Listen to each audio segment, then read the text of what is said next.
কৃতজ্ঞতার শক্তি।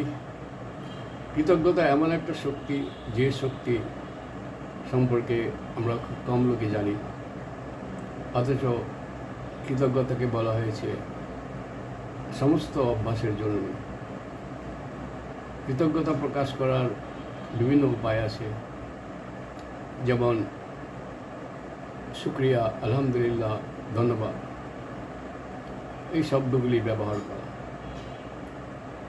সকালে ঘুম থেকে উঠেই আমরা কৃতজ্ঞতা প্রকাশ করতে পারি এই বলে যে একটা নতুন দিন পেয়েছি এবং এই জন্য আমি স্রষ্টাকে ধন্যবাদ জানাই, কৃতজ্ঞতা জানাই খুব সুন্দর একটি নতুন দিনের জন্য।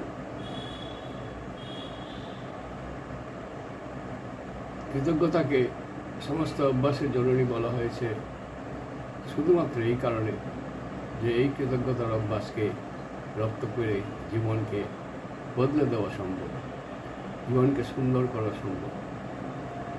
ভালো থাকুন সবসময়, জীবন বদলে ফেলুন, কৃতজ্ঞতার অভ্যাসকে রপ্ত করুন।